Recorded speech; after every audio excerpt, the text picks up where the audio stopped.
Hello, I've been running and the name Joanne Mark popped into my head. Who is Joanne Mark? Joanne Mark, that's me. I am a bespoke jewelry designer. I am a metal artist. I am a creative. I'm a business person. I'm so many things outside of that. I'm a friend and a daughter, a sister. That's me. So, Joanne, you've just described a whole range of things. What inspires you every day? The relationships I have with the people I care about, the ability to use my skill to make other people happy. Those things generally drive me.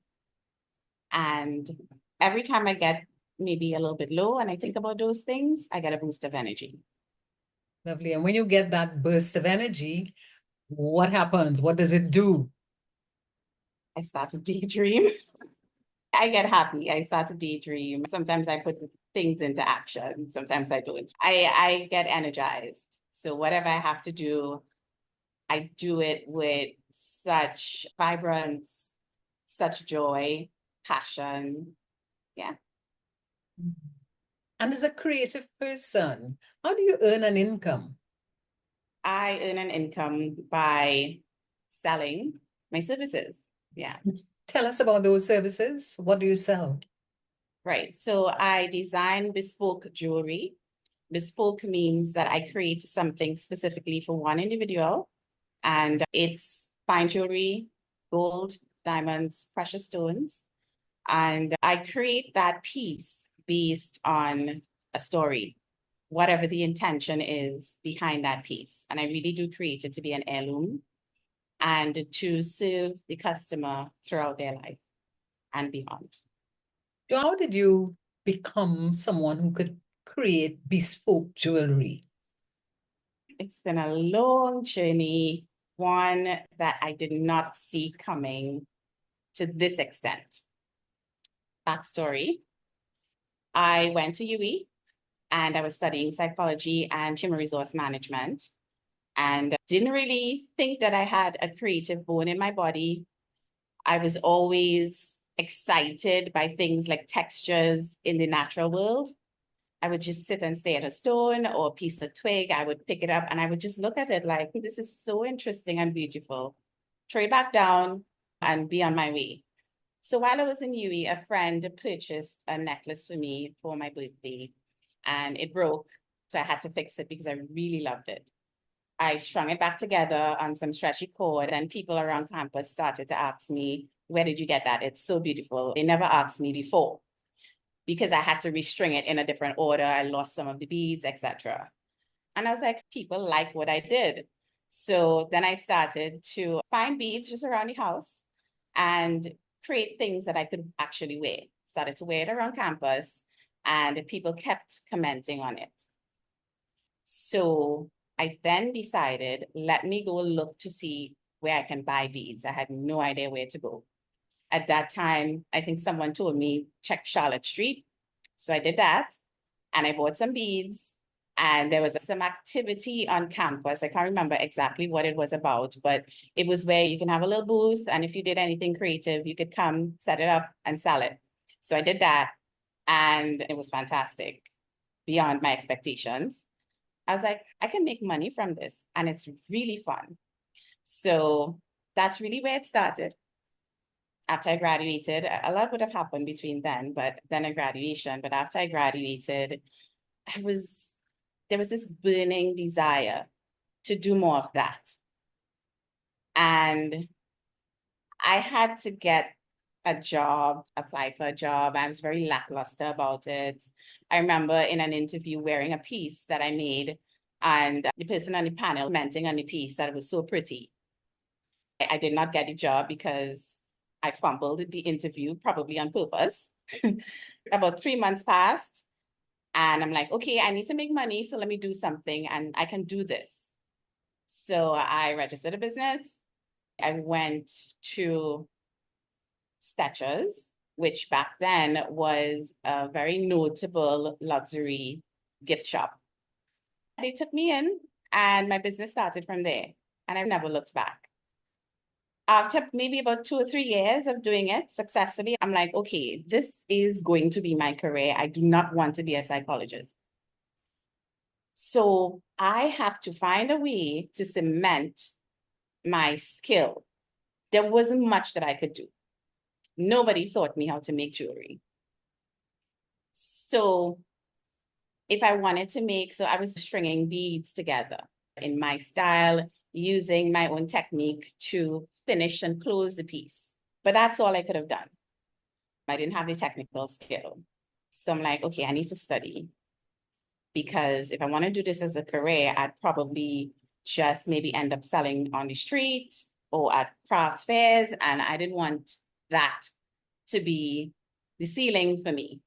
But if I knew how to do more things, if I had skill in manipulating metal and learning different techniques, then I'd be able to do more career-wise. I saw a TED Talk about a Trinidadian girl who went to the school called FIT, and she was creating handbags. Her name was Ria. I was really impressed by it. The handbags were amazing. Her TED Talk was very inspiring. Then I decided to look up this FIT school. I applied for it without knowing if I'm actually going to be able to attend, I didn't think about if I would be accepted. I really just applied with passion. I just went after it. I was accepted. And then I had to find a way to go. So I told my father, you have to pay for me to go to this school because I want to be a metal artist. He initially said no. And it was a big back and forth, but my parents, amazing and supportive. Thankfully, I had that. And he helped me to go to school at FIT. I graduated and then I returned to Trinidad, not wanting to do anything bespoke, not wanting to do gold jewelry, really just wanting to explore what I loved, having had so much more skills under my belt. Where do I want to go with this jewelry? I didn't want to do gold and diamonds because I thought it was boring, not fun. I did see the bridal industry as a little bit sleazy back then because it was just all about making money and doing the same thing over, not much creativity and passion going into creating the item. But they're selling the story as if it's something so deeply sentimental, but they're selling hundreds of the same item. Eventually, a friend of mine asked me to create his wedding band. Yes, I had the skill to do it, but I wasn't passionate about doing it. So I was like, I really don't want to do it. But I felt bad to say no to him because he was very important to me. So I said, okay, I'll do it for you. In doing it, the process of talking to him, finding out what his style was, understanding his story, seeing how much it meant to him to have this ring. It now became not just an item to put on, but part of who you are, part of your identity, part of your love story, your journey in life. Absolutely wonderful. What you've just described is moving from academia to a practical job activity.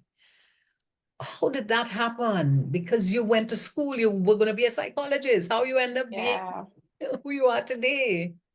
Yeah, it took being bold and tenacious. I generally don't take no for an answer. Once I want to do something, if I cannot do it via this road, I'm going to find another road.